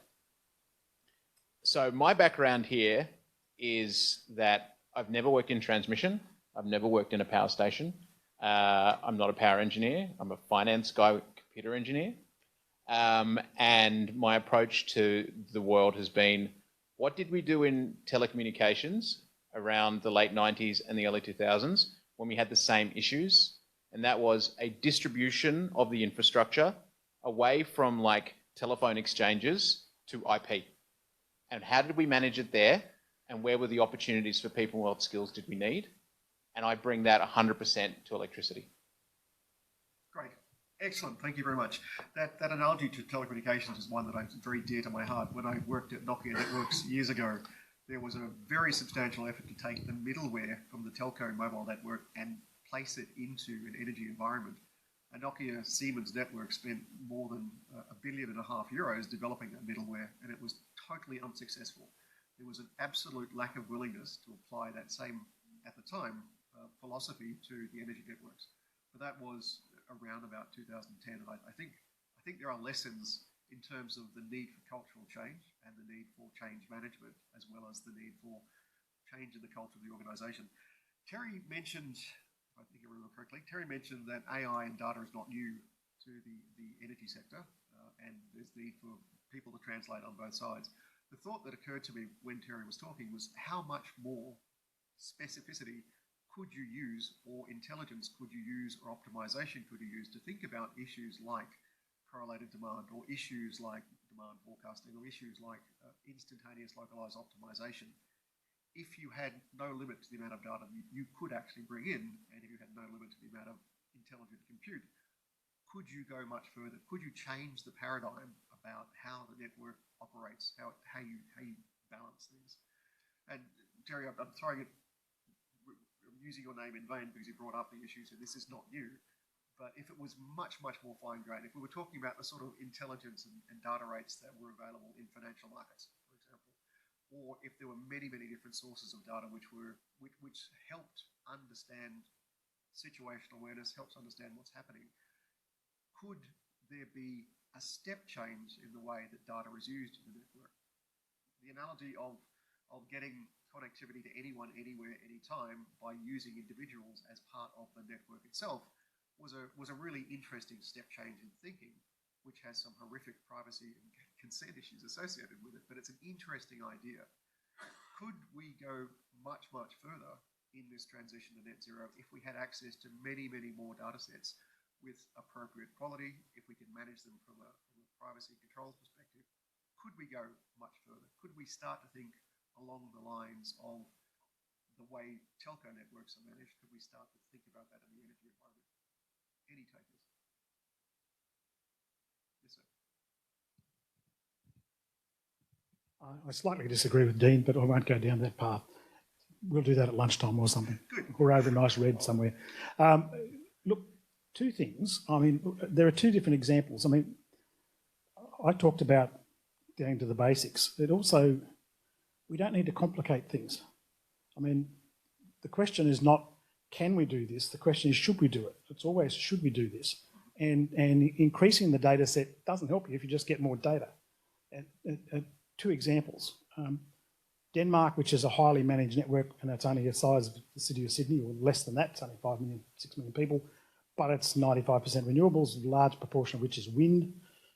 I've been going back and forth to Denmark for 10, 15 years now, and their biggest problem initially, and it still is a problem for them, is forecasting. You know, they've got variable supply and they've got to forecast when it happens. They got that down to about, and their limitation was compute power. That was their limitation. They were down just before COVID in 2019, when I was last there, to 2 minutes. So they had a forecast capability of 2 minutes, and it was still just an issue of compute power, not of other data. Right? So they couldn't take the meteorological data and do enough with it to get them more accurate than that. But I was on a roundtable and they sort of said, oh yeah, we're working on this, we need more and we've got more data. Well, guess what? You sort of say, well, hang on. Is better than 2 minutes really, you need even better than 2 minutes, or is 1 minute enough? I mean, what's enough? And so I don't know. The second thing that I think is interesting for this whole exercise of looking at how things are happening is, from an engineering or a somebody sitting outside and wanting to have a helicopter view and saying, I'd like to manage and control this and get the best outcome. The fact is, consumers are making this choice because it's a market and they're just buying shit, right? And they're buying it in massive numbers and they're deploying it. Now, I'm a great fan. I don't know if anybody knows Jenny Chase, who does Bloomberg Energy Finance work, does some of their stuff on solar. She did her thing just in the last few days, talking about Pakistan. Pakistan has just, in 4 years, has gone to around 26 gigawatts of PV. They are now the third largest importer of Chinese PV panels. This is a 50 gigawatt network and they have nominally 25 gigawatts of PV installed. And if you have a look at IEA and the official recommendations, they say they've got 500 megawatts installed, right? So you end up having a market that's actually operating and installing it. It's nearly all rooftop and nearly all of it's C&I. There's a little bit of residential, and you can have a look at satellite maps, and there's about 440 sites of 50 kilowatts or more, and it's likely that's an underestimate because the resolution is high enough to pick smaller systems. So you end up having a market being changed. I mean, that's death of utility. If you have utilities trying to do anything about that, because whatever they do is going to drive the market harder if they try and charge more. It's the question of, do we need the more data or systems to do the data, or do we have to look at other things including the data, I guess? Yeah, great. Excellent. I'm hoping someone's going to be able to answer the question, is 2 minutes enough? What would we do if we could do more than 2 minutes? Thank you.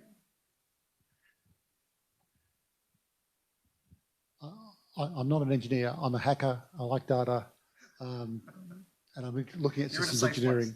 But well, you have to ask the question, why are we trying to deal with every single, if you have more data, why are we trying to deal with every single node all at once, right? That's just silly, right? It's too complex. Surely in IT, from an IT perspective, we've lived our lives through encapsulation and abstraction. So can we actually create zones where it's manageable and there's only a limited amount of input-output that we have to worry about, right? And so we don't have to bake it for the whole thing all at once. Great point, great provocation. So that's what I got to. If you could just wait. Sorry. Got to a long time ago.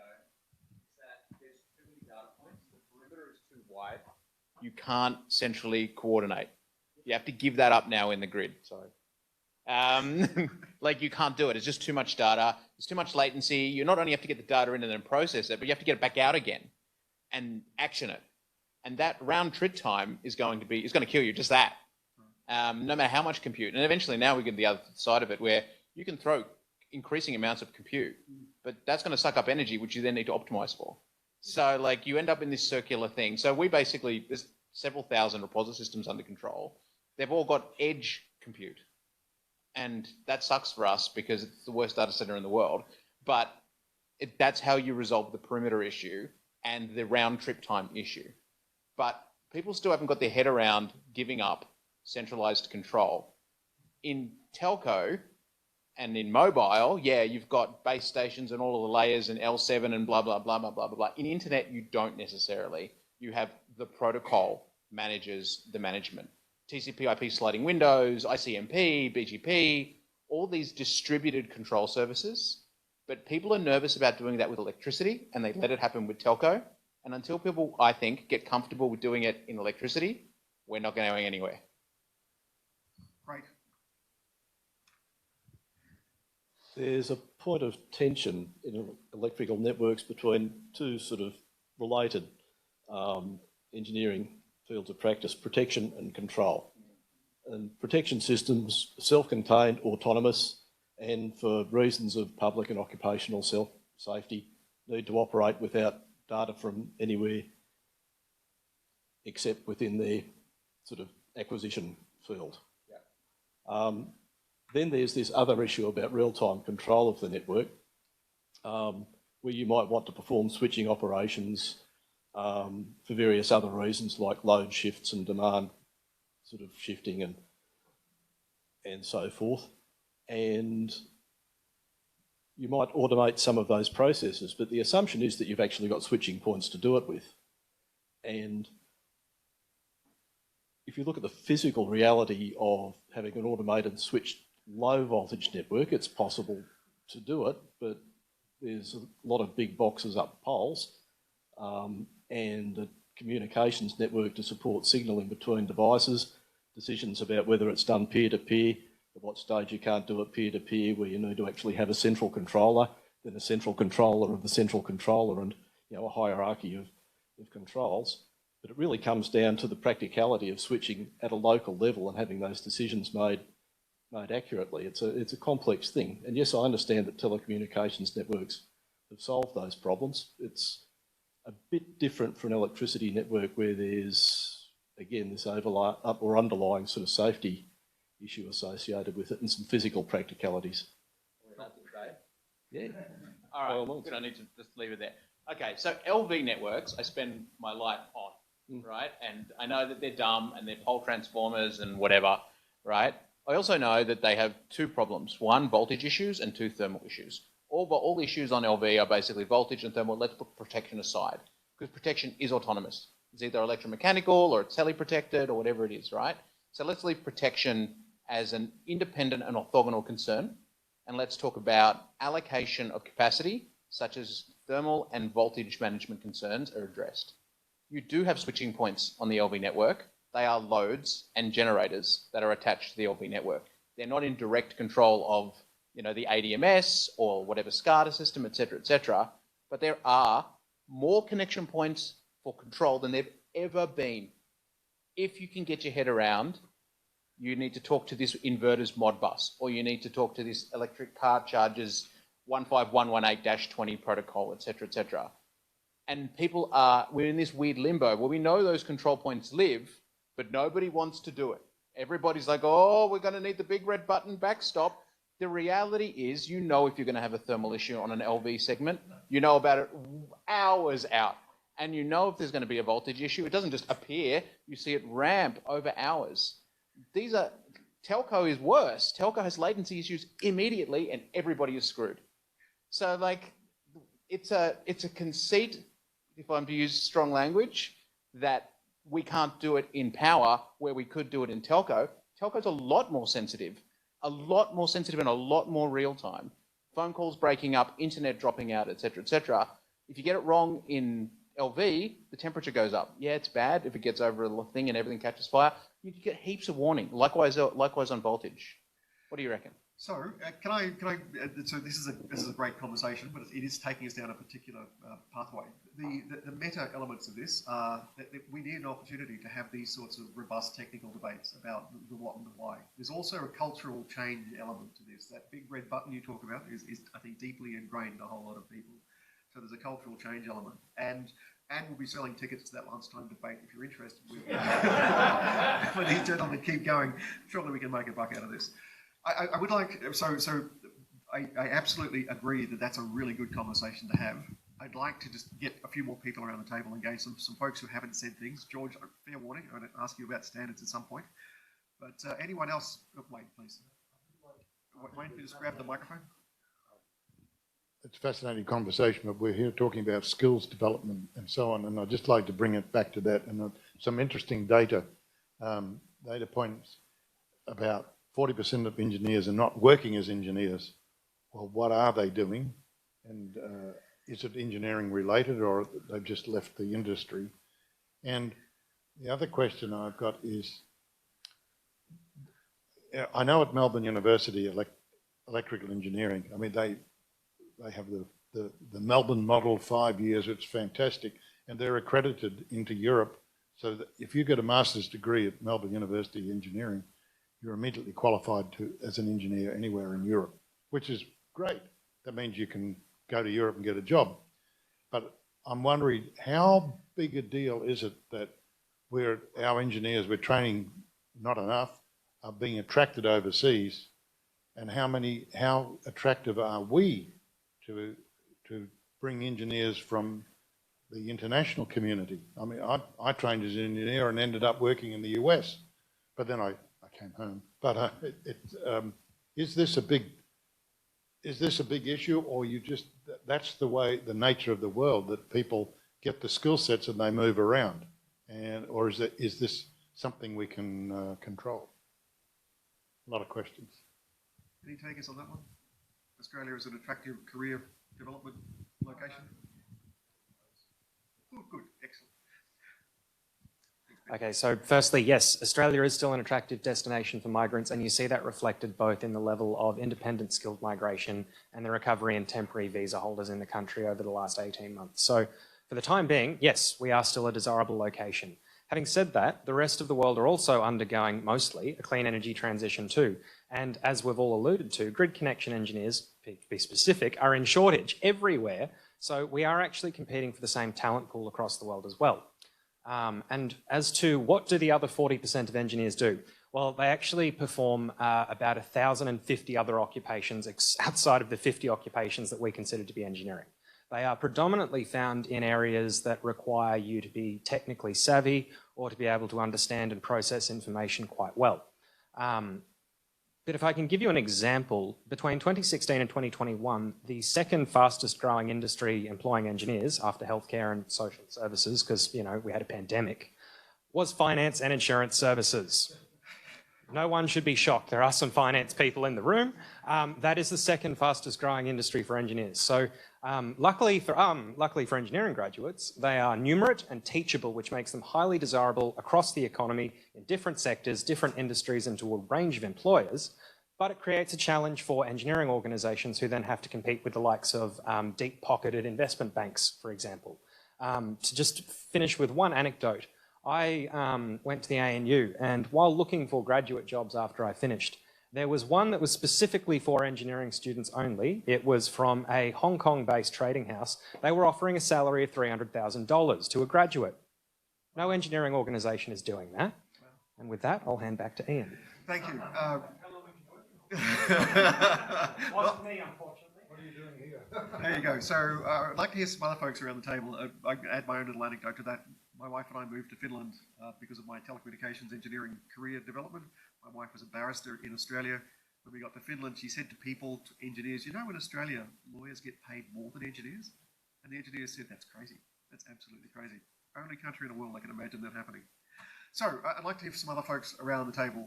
And please apply the lens. What will my organisation do? What will my organisation enable? What will my organisation advocate for around these challenges? And how can we learn together? George gave you some fair warning. Talk to us about standards. Yeah, thanks, Ian. Can't escape a standards conversation or a standards plug here. And I think there's two main streams I can probably talk about. There's when people think about Standards Australia, they think about the organisation that develops and adopts standards, and that is our core business. But we are on a bit of a journey to transform what we offer to Australians by way of standards, and we are looking at things like training. Just to tie this into skills, we've actually got a training course right now. We've collaborated with the ANU on a training course to better understand the new AI management system standard, 42001. I'm getting better with my numbers. There's a lot of numbers to remember with standards, but yeah, ISO IEC 42001 is quite an impactful standard looking at AI management system standard, and we are offering a course with ANU on that, and we are looking at more sort of training courses to upskill engineers and I guess all those working in AI on standards. And I think there's the AI management system standard is probably the first instance of something like this, but we're probably going to see it rolling out in other areas like cybersecurity and other areas. And I guess the thing I love about standards is we don't really have an agenda. I like to look at us like a conduit for stakeholder-led solutions. So what the market, I guess, is after, what you all think is appropriate, we can do, as long as we do have that stakeholder support, as long as we've got that industry support. Shifting to core business of what we do at Standards, there's probably a little bit of work for us to do on adoptions of international standards. There are many international standards. I know Ian works on many of them in his spare time for his sins. Sorry, Ian, but there are some standards that look at things like communication protocols for electronic devices, information exchanges between electrical distribution systems, international standards that we have not yet adopted in Australia. So again, there's probably that conversation of what's the importance of adopting international standards? Do we need Australian standards in this space? And if so, do we need an agenda, or is there a program of work for us to adopt some of these standards so that we can have Australian standards in this area? Thanks, George. And there's some really interesting proposals coming up in the world of standards around low voltage networks and sensing in low voltage networks, which I personally think would fill in some of the technical areas that we just can't see what's going on in the network. We can't see them with great specificity, but that's another data set. Quiet folks on the far side of the room. Tom, please. And I'm surprised, Tom, that you're quiet.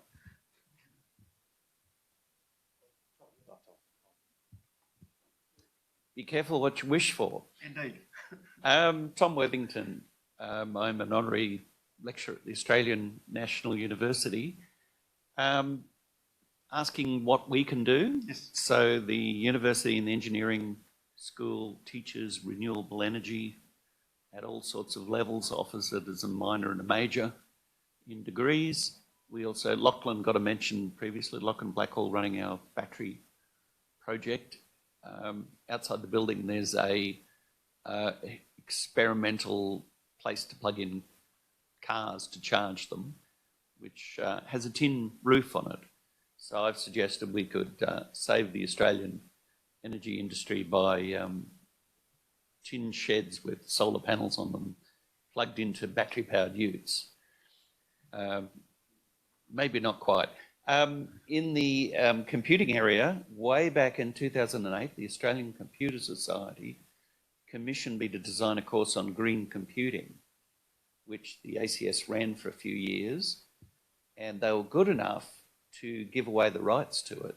So then the Australian National University could run it, and then I gave it to one of my students in Canada, who now runs it at Athabasca University. So the course is still on the books at the ANU, so if I get enough interest from students to learn those things, we can start that up again. That's an online course, and that is one area in which I would see universities offering to help, so people don't have to come to the city to study the course. They can do it all online, particularly for people who are already qualified in a field. We give them, did you mention micro-credentials? I didn't, but I can if you like. Somebody mentioned micro-credentials, which is nothing to fear. It's just a fancy name for a relatively short course to skill you up in what you need to do. So we can take those people who are qualified in other fields and get them in a place where they're ready to work in this field. So that's some of the things which, if you go to your friendly local university or vocational training institution, will be ready and willing to help with these renewables.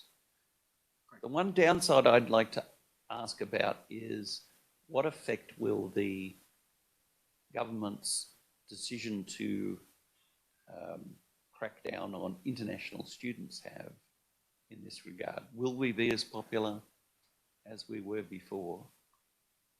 Will that have a negative effect? And are there things we can ask to do to enhance that situation?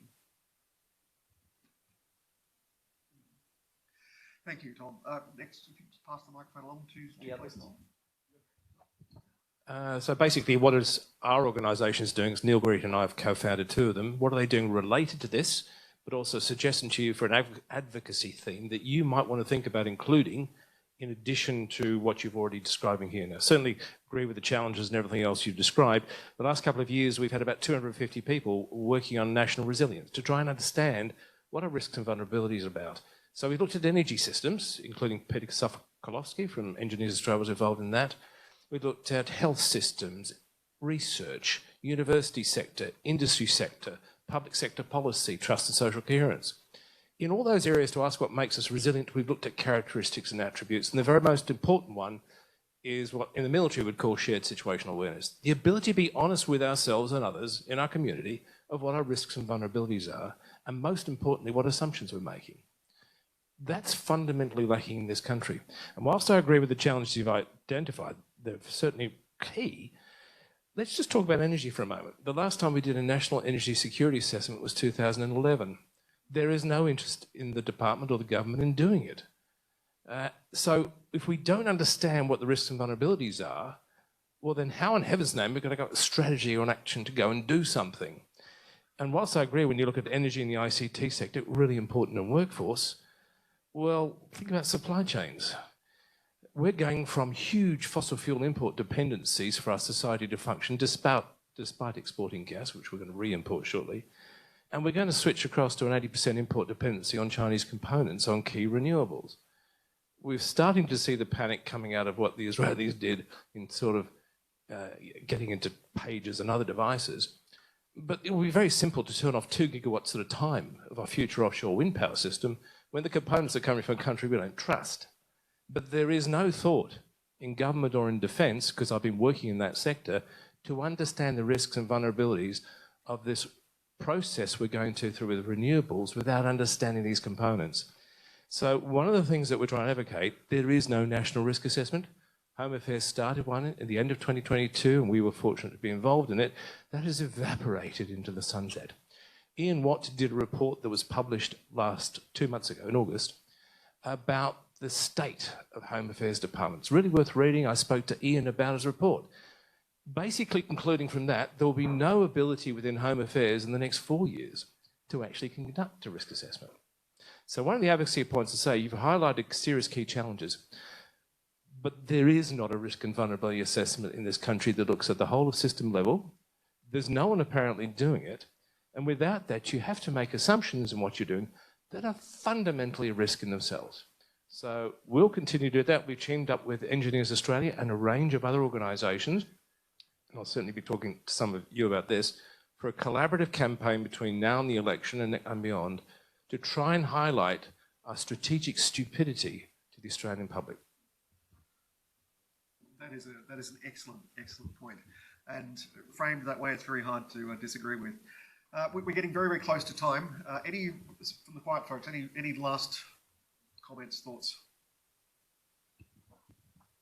Yeah, I just wanted to follow up on the standards discussion. George, we'll have to chat later. I actually sit on one of the Standards Australia subcommittees through the CESA connection, right? So for systems engineering and software engineering, but there's a lot of work that's gone into that. And what I would note is that the gold standard 1528, so the systems engineering lifecycle processes, is actually just the tip of the iceberg. It's really one ring to rule them all now. There's dozens of standards that sit behind that. Codifying knowledge is one way that I think we would make it easier for people to switch careers or to skill up on these different areas. But we don't have the standards yet. We need to build that knowledge. There are many ways to do that. I think, I don't speak for the military, but the military, it does talk about as international as possible, as Australian as necessary, and as civilian as possible, and as military as necessary, which is really saying, rather than creating our own way of doing things and then having to learn that particular way, as much as possible, if we can leverage the work that everybody around the world is doing and do it in a similar way, we minimise that burden, that sort of effort to come up to speed. And in Pearcey, which is CESA as a part of the International Council on System Engineering, which is a global organisation, but there's 60-odd working groups that are looking at all these different issues: system of systems, sustainability, critical infrastructure protection and resilience. There's working groups for all of these different things. They're all generally producing technical products that become the precursor to actual standards that then flow on, that come in down the track. So there's a lot of work on digital engineering, but not many standards yet. There's starting to be a few. Artificial intelligence, another area, and I would imagine there's probably not much around the renewable energy space, although I haven't looked into it. So I just wanted to, given that you mentioned skills, right, I think that's one of the ways that we could help make it easier for people to come on board to new areas and new ways of thinking. Great, excellent. Standards are the most fun you can have standing up, by the way. Now, we're getting very close to the end of time, and I've noticed, I note I'm being very neglectful about online folks. Colin, are you with us? Are you able to highlight possibly one of the more important questions which has been raised online? Yeah, we've got a couple of questions that are relevant here. We have Mark Lewis from the New South Wales Decarb Hub. He said Australia has relied historically on offshore and migrant skills. Can we rely on this source for renewable energy workforce when we're competing with the USA, EU and their needs? So I think that was covered a bit, I think by Peter, but I think that's a real issue. This whole point about the whole world is doing a transition at the same time. I've done a lot of work in the mining industry, and the mining industry has typically gone after overseas engineers when there's a shortage locally. But when those same engineers are now in peak demand everywhere, I think there's a real problem, and obviously so does Mark. Can anyone field that question? Peter, anything more to add than what you've already? Can we get the microphone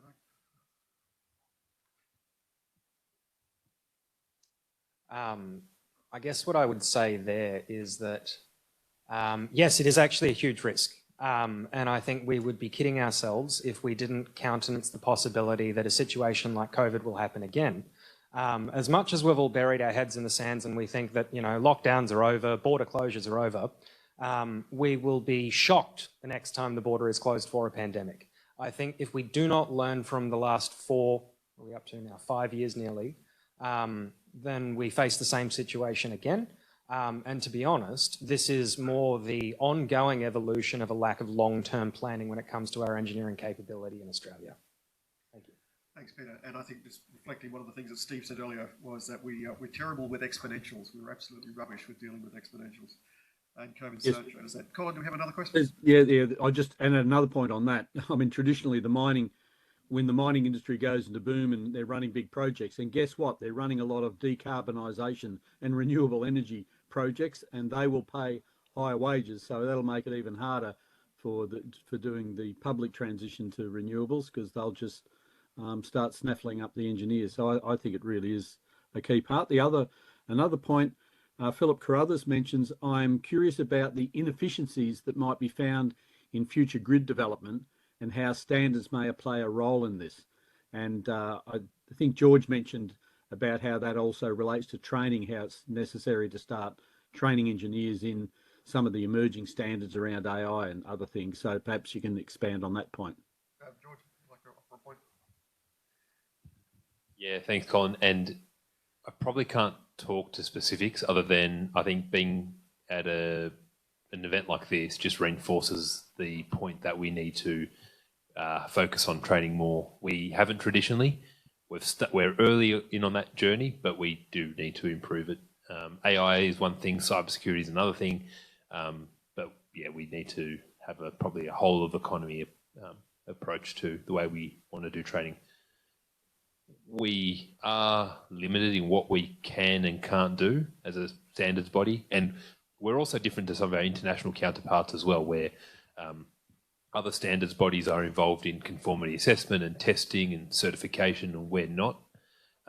So we do have to tread carefully, but training, I think, in what we've done so far is quite, I think, is quite helpful for industry, and we're not treading on anyone's toes. So I think you can all expect to see us doing more training in the near future.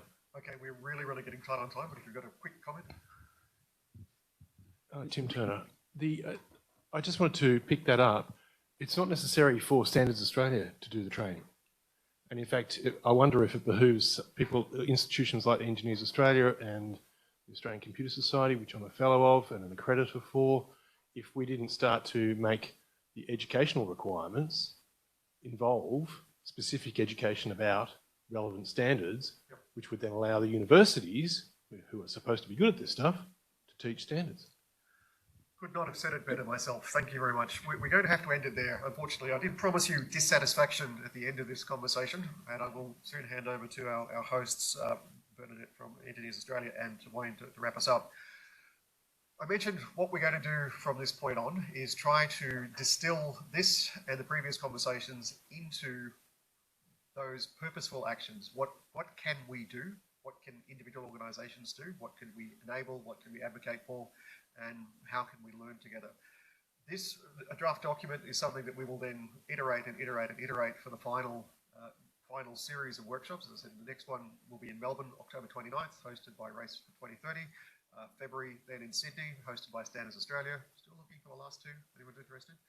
But the idea is that that document will eventually become something that we put forward and say, those organisations who are educational, those organisations who are technical, whatever the case may be, these are the areas that we can actively engage in to do ourselves, enable for others, advocate for, and learn together.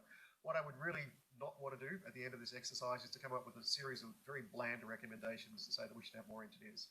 We really need to do something much, much more meaningful than that and make it really useful for people who've been part of the conversation, but also for people who are sitting up on the hill who want to hear a carefully considered, carefully crafted set of recommendations and some actions that they can get behind. So without further ado, I shall pass over to our host and Wayne to close us out. Thank you very much, and thank you for all of the presenters today. I'll leave it to Wayne to do the final close out, but what I wanted to do was present a challenge to everyone as well. So I agree with you, Ian, is that we don't want a bland recommendation, which is just simply we need more engineers.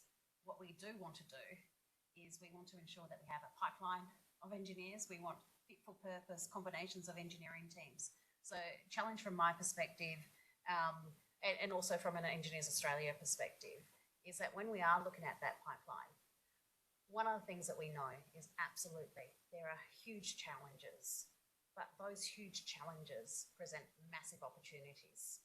And those massive opportunities, the question is how can we get more people interested? How can we change the conversation around what engineering is so that the diversity of engineering and the opportunities with engineering are seen by far more? So whether it is professional engineers or anyone else who we are requiring to actually achieve what we need to achieve, how do we bring them on board? Last one as well goes to that question and that comment just at the end there about training. It's no one's, or it's everybody's responsibility. There's no one individual part of the system where the responsibility lies. And so foundational, absolutely, upskilling, the reskilling, continuous, the micro-credentials, it all feeds part of the overall system. Which then also goes to your point, I've forgotten your name. Thank you. In relation to actually understanding the overall system and the risks associated with that and looking at it from that perspective. Finally, I also would like to acknowledge the people who've been online, particularly Colin, who's been there, and also my Engineers Australia colleagues, so Julius and Angela. Angela's been with Engineers Australia, so has come on board as General Manager in the Canberra office 5 weeks, was that? And so this is her probably first main event. No, many more. That's why they're so experienced. But can I also make sure I thank Julius and Angela for their support. Thank you.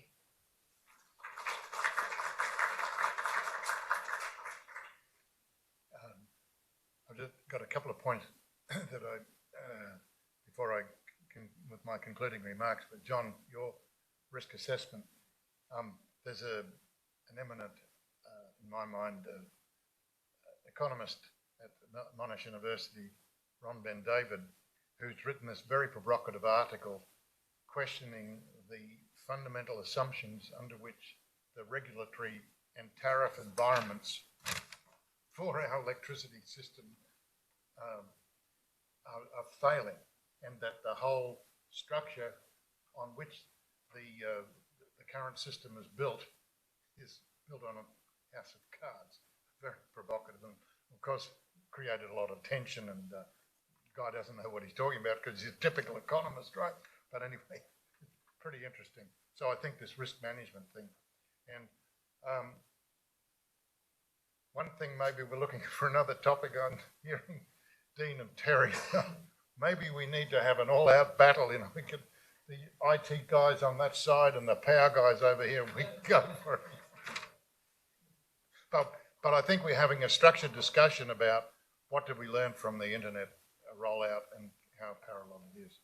So in conclusion, I would just like to thank Engineers Australia for hosting this morning. It's been absolutely fantastic. And Bernie, really appreciate you coming along to participate in it. I think it's a very interesting topic, but it's so complex. And the one thing that I really worry about, who's in charge of this transition to net zero, right? Oh, up the hill, that's right, they got it under control. I'd like to thank all of the speakers and those that spoke, leading comments, and just thinking about this, because this is a live issue. Nobody's got the insights, but it's very complex, and this is just an attempt by the Pearcey Foundation to bring a focus and shine a torch on some of these things. And back in Melbourne, Colin has been running the Q&A and really underpinning all of the organisation that we've had to do to bring this thing to fruition. And surprise, surprise, Ian heads a small committee, Colin, myself, Ian, and Jordan Green, and Tim Ryan. I'm sure some of you know Tim Ryan, irrepressible. So our next session is on October the 29th at the Cremorne Hub in Melbourne, and hosting it will be Race for 2030 and Monash Energy Institute. And the topic we're refining, because it's quite complicated, is AI-enabled energy modelling and how this impacts on the consumer and the industry agency in this transition. Because one of the things that Ian and I, talked about that emerged originally was that taking a digital and data lens really then says, so what is the consumers, what do we say? What say do we have in all of this stuff? And how do we say it, and people are consuming all this energy and everything else, but do they understand it? What does that mean? And the prices keep going up.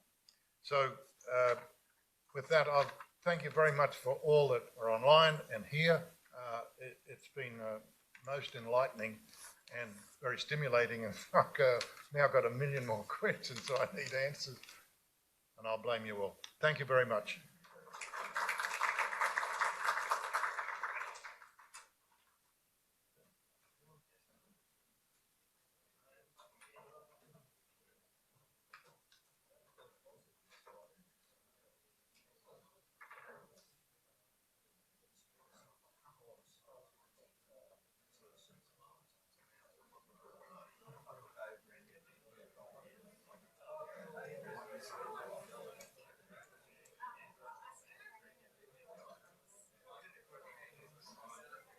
Sorry, everybody, there's some sandwiches at the back of the room, so stick around and have a coffee.